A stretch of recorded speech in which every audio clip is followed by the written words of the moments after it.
Imagine you're on a journey on a rocket going into space.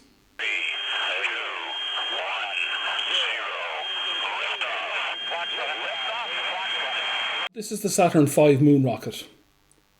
After the first stage has fallen away. And just after that happened, as the astronauts got higher and higher and higher in the atmosphere, they noticed it was getting darker and darker and darker. They got into the rocket on a nice sunny day in Florida.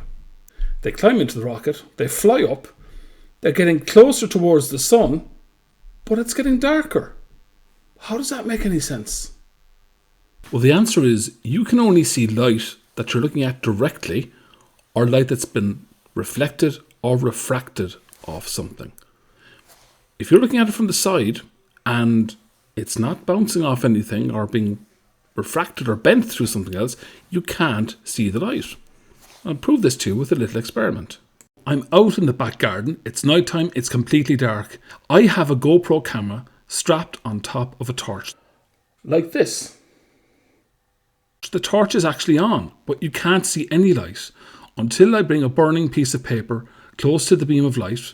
Smoke particles blow into where the beam of light is coming from the torch, and only then can you see where the light is.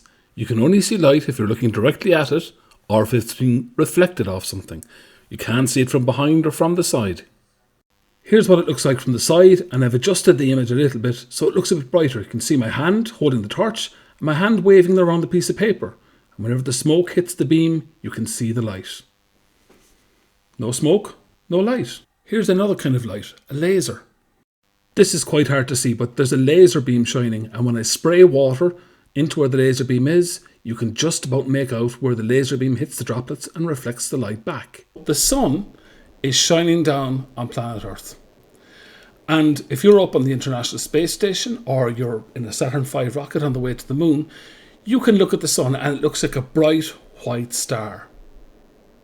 But there's not very much in space. That's why it's called space. There's no particles around. But it's only when you're in the atmosphere and there's lots of particles of dust and pollen and sand from sandstorms, even dust from volcanoes, from eruptions, or ash. That scatters the light. And then you can see the sunlight. As the astronauts in the Saturn V rocket got higher and higher in the atmosphere, there was less and less particles to reflect the sunlight. So the higher they went, the darker it got, until they got up to about 100 kilometers, where there was practically no particles at all to reflect any light, and it's really dark. So at about 100 kilometers height, above the ground, there aren't enough particles to reflect sunlight, and you're in space. Okay, so you need particles to reflect the light so you can see it. But how does that explain why it's blue light? Why isn't it white light? Why is the sky blue? When you pass white light through a prism, it'll split into its different colours, the colours of the rainbow. Or if you pass light through a raindrop, it will give you a rainbow. And it's always these colours: red, orange, yellow, green, blue, indigo, violet. Or Roy G Biv is an easy way to remember it. ROYGBIV. Now our eyes are very good at seeing all these colours up until about indigo. We don't really see all of indigo or violet. And that's just the way that our eyes have evolved, so we don't see violet very well. Now if you imagine the prism is sitting on the ground, if you look at the red beam of light at the very top, it's bent down a little bit towards the ground. Whereas if you look at the violet beam at the bottom, it's bent down much more, as are the indigo and the blue. Now the reason for this is that the lights are different wavelengths.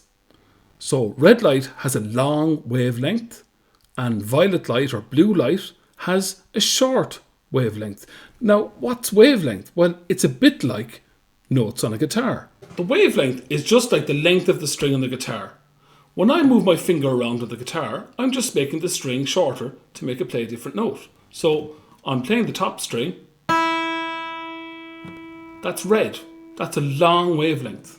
If I move my finger up, make the string shorter, the wavelength is shorter.